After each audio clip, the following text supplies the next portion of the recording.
którego gigantyczne terytorium zamieszkuje populacja ponad 1 miliarda ludzi. Przypomina z zewnątrz ogromny kipiący tygiel, w którym mieszają się kultury, religie, języki. Jednych Indie fascynują, u innych wywołują bojaźń, a nawet odrazę. Ale jedno jest pewne. Wobec tego, co tutaj możemy zobaczyć, nikt nie może przejść obojętnie.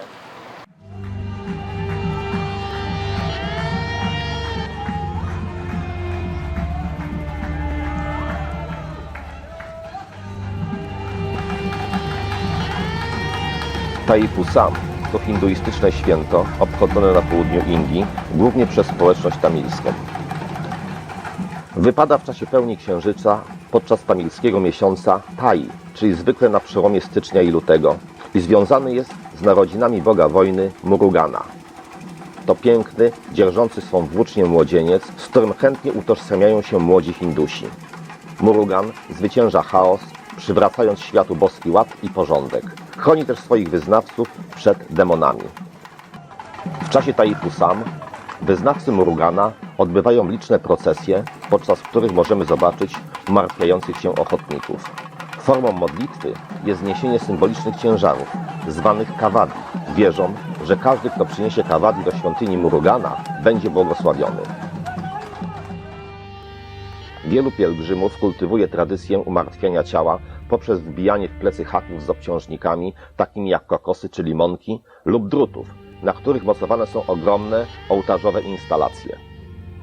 Niektórzy, na znak pokuty i hołdu dla Boga, przybijają policzki i język trójzębami symbolizującymi włócznię Murugana.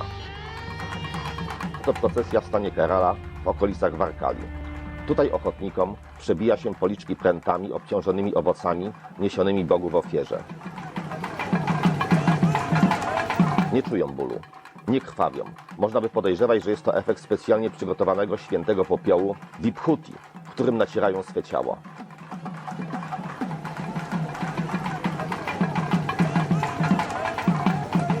Koncentrują się i modlą, aż wpadną w trans. Trans oznacza, że spływa na nich błogosławieństwo od Boga.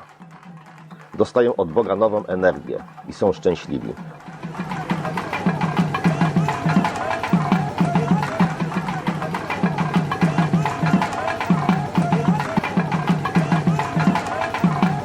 Towarzyszący im członkowie rodzin i przyjaciele są z nich dumni.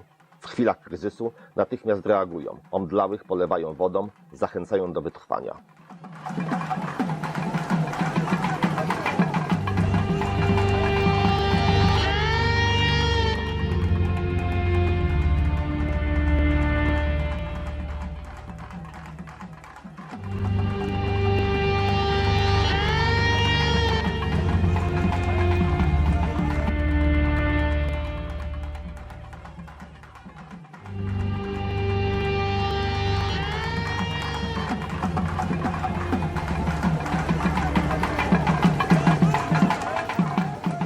Każdy wierny, który przez miesiąc pościł, może iść w procesji z darami.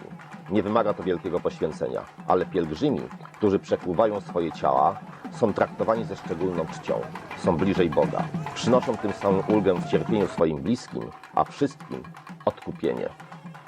Do trwającego kilka godzin marszu przygotowują się przez 48 dni, aby oczyścić swoje ciała i umysły. W tym czasie spożywają tylko jeden posiłek wegetariański w ciągu dnia i unikają wszelkich przyjemności. 24 godziny przed świętem obowiązuje ich całkowity post, a mimo to mają tyle siły, aby tańcząc boso pokonać z kawadi czasem dziesiątki kilometrów.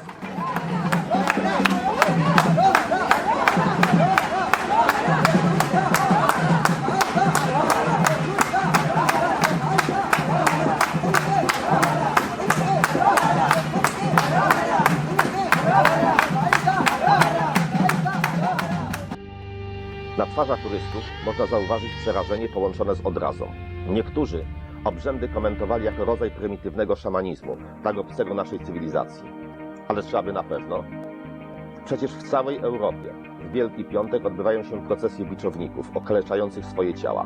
W Polsce były one powszechne jeszcze pod koniec XVIII wieku.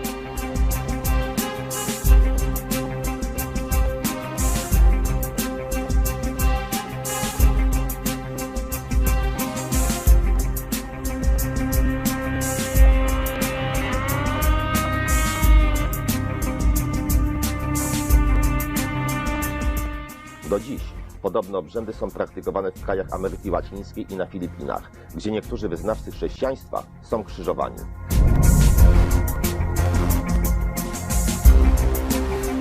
Jeszcze dziś siostry Bernardynki z klasztoru w Wieluniu w Wielki Piątek biczują swoje nagie ciała przez 6 pacierzy. Niektóre używają biczy rzemiennych, ale niektóre takich z łańcuchami.